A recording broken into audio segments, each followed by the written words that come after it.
Hello students, today we discuss about the fundamental unit of life. But उससे पहले हम discuss करेंगे कि एक हाउस की फंडामेंटल यूनिट क्या होती है। देखिए, जब हम बहुत सारी ब्रिक्स को वन बाय वन अरेंज करते हैं तब क्या बनती है, वॉल बनती है। और जब 4 वॉल्स कंबाइंड होती हैं तब एक रूम बनता है। और फिर जब डिफरेंट रूम्स कंबाइंड होते हैं तो एक कंप्लीट हाउस बनता है। तो अगर हम इस हाउस की फंडामेंटल यूनिट, बेसिक यूनिट की बात करेंगे तो क्या होगी, अ ब्रिक। ये जो सिंगल ब्रिक है ये इस हाउस की फंडामेंटल यूनिट होगी, क्योंकि अगर ये ब्रिक नहीं होती तो ये हाउस नहीं होता।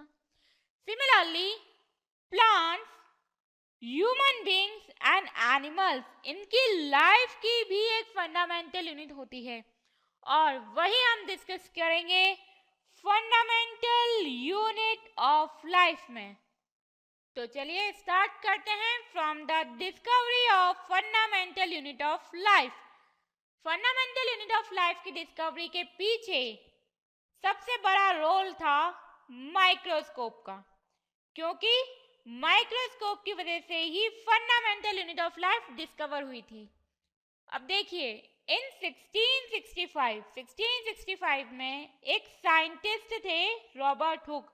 उन्होंने क्या किया था, एक ट्री की बार्क ली थी, ये जो बार्क होती है ली थी, और उसमें से एक सब्सटेंस सेपरेट किया था, कॉर्क। और ये जो कॉर्क उन्होंने सेपरेट किया था उसको फिर माइक्रोस्कोप में देखा था। और जब उन्होंने इसे माइक्रोस्कोप में देखा था तब उन्हें कुछ ऐसा स्ट्रक्चर दिखाई दिया। और जैसे ही उन्हें माइक्रोस्कोप में ये स्ट्रक्चर दिखाई दिया, सडनली उनके माइंड में ब्लिंक हुआ कि ये स्ट्रक्चर तो हनीकॉम्ब के जैसा है। क्या आपको लग रहा है ये स्ट्रक्चर, ये वाला स्ट्रक्चर इसके जैसा? अभी नहीं लग रहा होगा। देखिए, हम जरा इस हनीकॉम्ब के स्ट्रक्चर को थोड़ा जूम करते हैं। ये लीजिए, हमने इसे जूम कर लिया। अब इन दोनों स्ट्रक्चर्स को मैच करिए। देखिए, हमारे पास ये जो स्ट्रक्चर है जिसे रॉबर्ट हुक ने माइक्रोस्कोप में देखा था, इसके अंदर ये स्मॉल स्मॉल बॉक्सेस टाइप्स हैं, ये स्मॉल बॉक्सेस टाइप्स हैं। अब जरा यहाँ पे आइए, ये जो हनीकॉम्ब का स्ट्रक्चर है इसमें देखिए, इसमें भी ये स्मॉल बॉक्सेस टाइप्स हैं। हाँ, है ना, दोनों में है। तो हम भी कह सकते हैं कि ये दोनों स्ट्रक्चर सिमिलर हैं, जैसा रॉबर्ट हुक ने कहा था। और जब ये डिस्कवरी यहाँ तक पहुँच गई, उसके बाद रॉबर्ट हुक ने एक कंक्लूजन दिया, एक नाम दिया और एक बुक लिखी। तो चलिए देखते हैं कि रॉबर्ट हुक ने क्या कंक्लूजन दिया था। Just like honeycomb composed of little compartments, organisms are also composed of small compartments. जैसे ये हनीकॉम्ब स्मॉल कंपार्टमेंट्स का बना होता है, सिमिलरली जितने भी ऑर्गेनिजम्स हैं, including ants, elephants, human beings and tigers, जितने भी लिविंग ऑर्गेनिजम्स हैं, ये भी स्मॉल कंपार्टमेंट्स के बने होते हैं। Okay, just like honeycomb, all organisms are also composed of small compartments. अब देखिए, रॉबर्ट हुक ने इन स्मॉल कंपार्टमेंट्स को एक नाम दिया था, और वो नाम क्या था, सेल। रॉबर्ट हुक ने इन स्मॉल कंपार्टमेंट्स को सेल नाम दिया था। अब आपके माइंड में आ रहा होगा कि ये सेल नाम ही क्यों दिया था, और कुछ भी तो नाम दे सकते थे।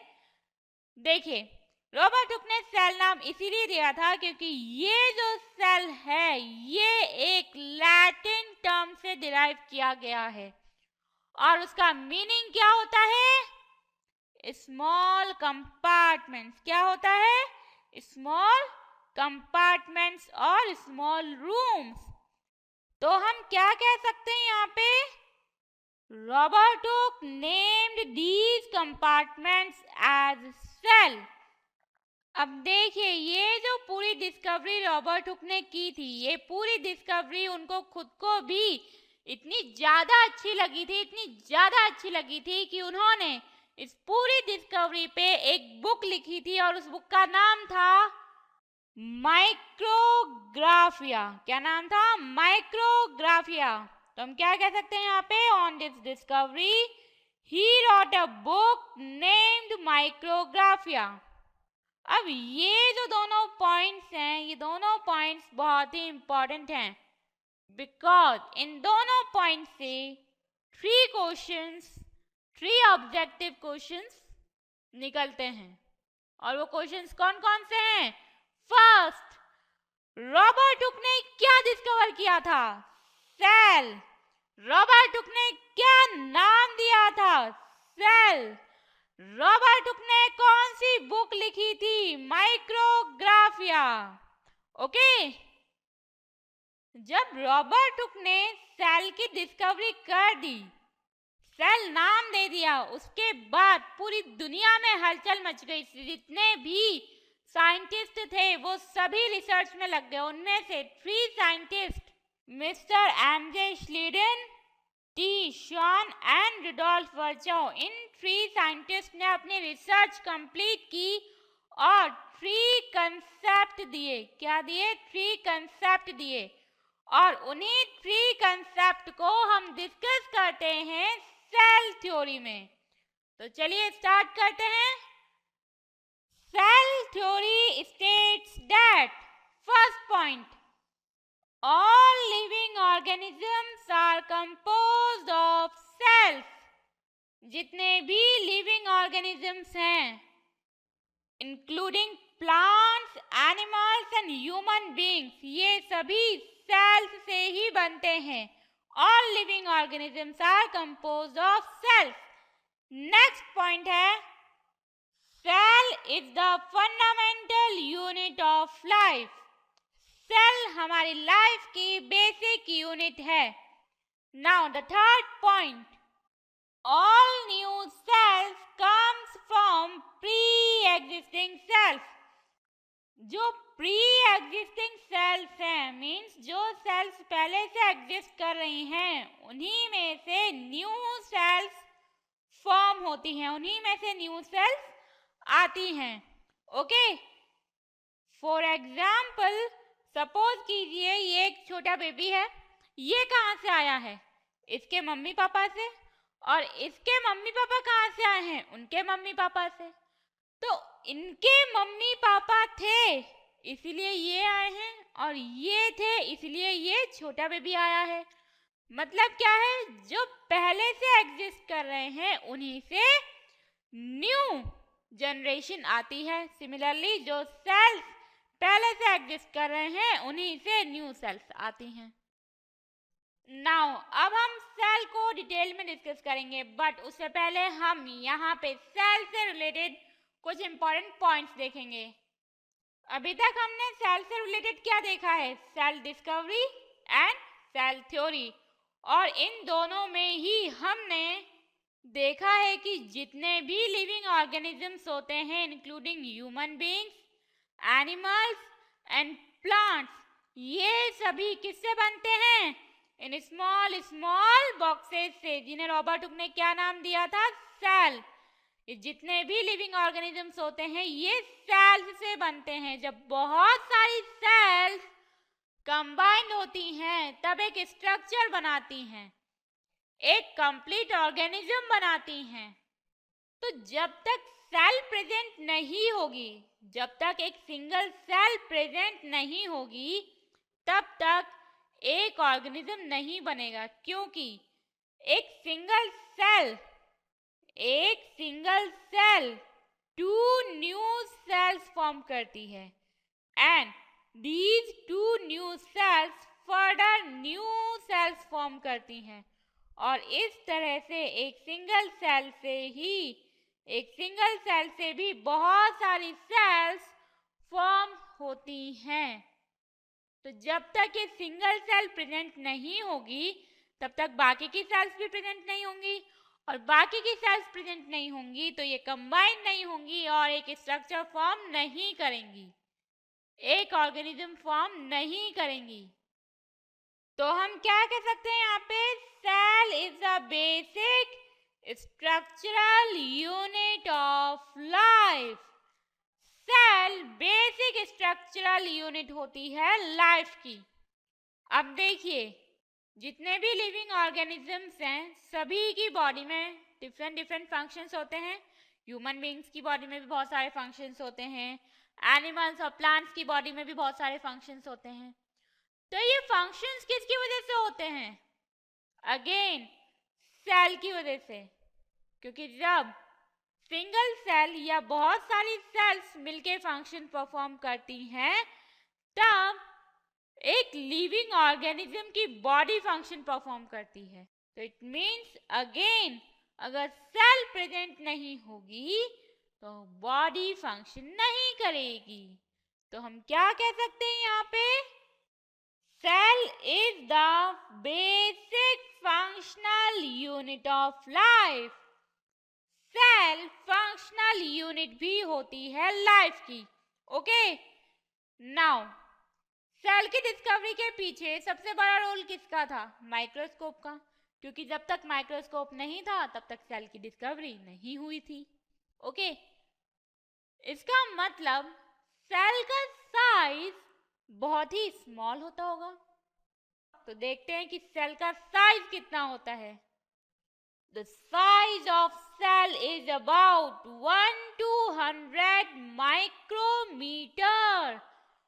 माइक्रोमीटर में सेल का साइज होता है और वो भी 1 to 100 माइक्रोमीटर के बीच में।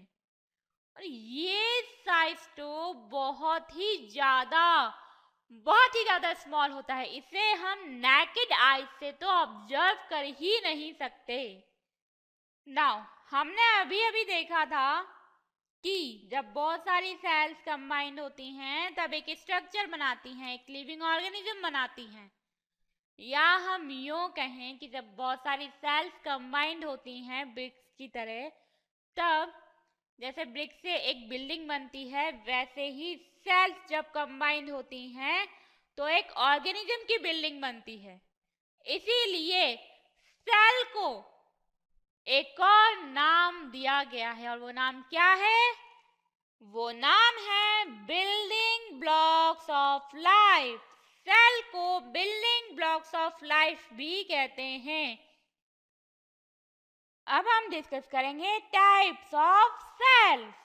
ट्रू न्यूक्लियस के प्रेजेंस और एब्सेंस के बेसिस पे हम सेल्स को 2 टाइप्स में डिवाइड करते हैं, प्रोकैरियोटिक एंड यूकैरियोटिक।